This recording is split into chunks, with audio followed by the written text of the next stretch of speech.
Bharatiya Janata party ही पिछाडीवरती आहेत।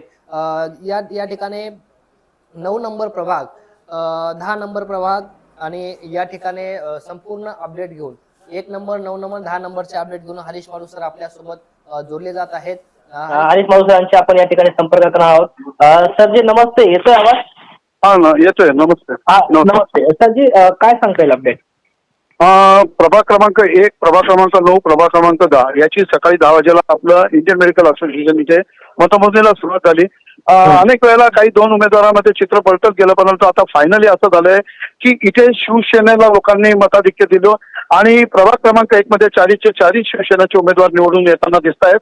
प्रभाग क्रमांक 9 मध्ये देखील 4चे 4 शिवसेनेचे उमेदवार निवडून येताना दिसत आहेत। त्याचप्रमाणे प्रभाग क्रमांक 10 मध्ये देखील 4चे 4 उमेदवार शिवसेनेचे निवडून येत आहेत। या पूर्ण इथे 12चे 12 सीट शिवसेनेचे लागलेले दिसून येत आहेत।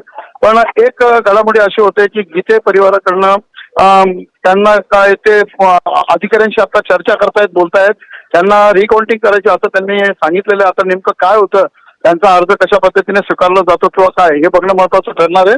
परंतु ते सांगतायत, आता आमच्याशी बोलतायत, मीडियाशी बोलताना बोलतायत की बा मला रिकाउंटिंग द्यायचं आहे, रिकाउंटिंगचा अर्ज करायचा। आता काय होतं साहेब, त्यांची चर्चा चालू आहे साहेबांशी, अधिकाऱ्यांशी, आरोंशी चर्चा चालू आहे आणि काय होतं ते नंतर कळेल।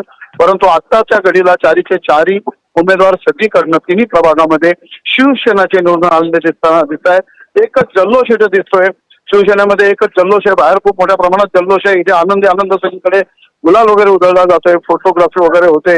अशा पद्धतीचं हे फायनल आकडे अजून म्हणजे जवळजवळ आलेले, परंतु आपल्या हातापर्यंत आता येतीलच आहे। पण या पद्धतीने एकंदरीत चित्र आहे ते मी आपल्यासमोर मांडलंय। बाकी डिटेल्स आपल्याला परत वाटल्यास कोणाला किती मतं मिळाले, कसे मिळाले हे सुद्धा आपण नंतर कळवतो। नक्कीच सर, धन्यवाद। परंतु या ठिकाणी शिवसेना कार्यकर्त्यांमध्ये जल्लोष असेल, उत्साहाचं वातावरण दिसत असेल?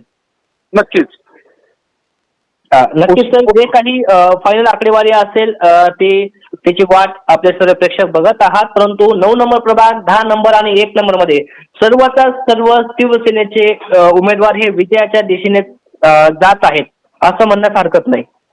हो, काही हरकत नाही। सगळ्याचे सगळे विजयाची घोडदौड इथे, एकच आनंद आहे, जल्लोष आहे, गुलाल आहे, ढोल ताशे आहे आणि बाहेर कार्यकर्त्यांनी खूप मोठी गर्दी केलेली आहे आणि मिरवणुका त्यांच्या म्हणजे वेगळ्या पद्धतीने जल्लोष साजरा करणं असं एकंदरीत चित्र आहे। ते पण आपल्याला मी लवकरच देईल आणि हे पण इथली आकडेवारी पण मी आपल्याला लवकरच देईल। नक्कीच सर, धन्यवाद माहिती दिल्याबद्दल। धन्यवाद। नक्कीच आपण बघू शकतात की भारतीय जनता पार्टीची पूर्ण पद्धतीने पिछाडी झालेली बघायला मिळत आहे। या ठिकाणी 9 नंबर प्रभाग, 10 नंबर प्रभाग, 1 नंबर प्रभाग, सर्व प्रभाग, या 3 प्रभागांमध्ये शिवसेनेचे उमेदवार हे विजयाच्या दिशेने वाटचाल करताना दिसून येत आहे।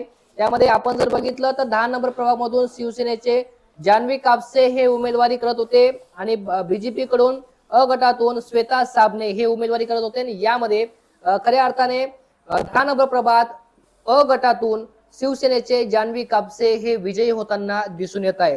त्याच पद्धतीने 10 नंबर प्रभागामधून ब गटातून शिवसेनेचे दिनेश ठाकरे हे उमेदवारी करत होते आणि त्याचबरोबर भारतीय जनता पार्टीचे देवा पाटील हे उमेदवारी करत होते।